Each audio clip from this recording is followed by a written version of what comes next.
ఇప్పటిదాకా medical claims ఇస్తే దగ్గర 4,94,00,000 ఇచ్చారు. మెడికల్ గా ఎవరైనా ఎల్ఓసీస్ తీసుకుంటే 2,60,60,000 మందికి ఇచ్చిన 2,60,60,000 మందికి. నేను ఎందుకు ఇవన్నీ చెప్తున్నా అంటే మన బీదకరమైన మన బెల్లంపల్లికి మన పైకి తీసుకురావాలంటే ఎడ్యుకేషన్, హెల్త్, జనాలలో ఉన్న సిన్సియారిటీ. నేను యువకులకు నేను మళ్ళీ ఒక అపీల్ చేస్తున్నా, మీరు ఫ్యూచర్ ఆఫ్ ద నేషన్, మీరు ఫ్యూచర్ ఆఫ్ బెల్లంపల్లిని కాపాడుకోవాలంటే ఓన్లీ యంగ్ జనరేషన్. మీరు దయచేసి ఉన్న అలవాట్లను ఏమైనా ఉంటే దయచేసి దాన్ని మర్చిపోండి. స్కూళ్ళల్లో చదువుకోండి, ఇంటికి ఉన్న ఇన్స్టాగ్రామ్ ఓపెన్ చేసుకోండి, మీ ఉన్న యూట్యూబ్ ఓపెన్ చేసుకోండి, మంచి పనుల గురించి స్టడీ చేయండి.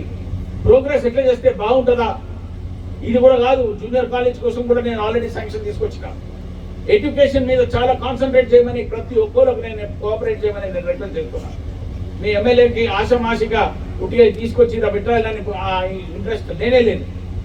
1.5 yearలో నేను కాంట్రాక్టర్ గారితో రిక్వెస్ట్ చేస్తున్నా, ఇది కంప్లీట్ చేసి మీరందరూ ఆలోచిస్తూ ముఖ్యమంత్రి గారిని రావాలని కూడా ప్రత్యేకంగా నేను ట్రై చేస్తాను. మీ అందరికీ మాట్లాడుతున్నాను, ఎందుకంటే ఆయన టైం ఇస్తాడు, మాట్లాడుకునే టైం ఫిక్స్ చేసి ఈ స్కూల్ని ఇనాగ్రేట్ చేయించుకునే కార్యక్రమాన్ని పెట్టుకుంటూ ప్రజలందరూ ఇటువంటి ఈ కార్యక్రమాన్ని 70 ఏళ్ల సంది ఇప్పటిదాకా బెల్లంపల్లి ఎవరు దీన్ని టేకప్ చేయని ఈ అవకాశం ప్రజలు ఇచ్చినందుకు ఐఎమ్ ఎవర్ గ్రేట్ఫుల్.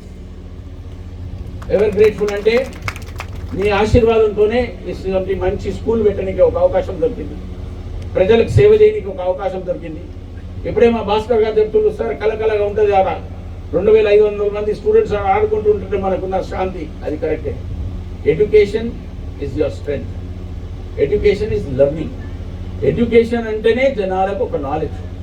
ఈ నాలెడ్జ్ మీరు పెంచుకోండి, ప్రజలకు అందరికీ మంచి మాటలు చెప్పండి.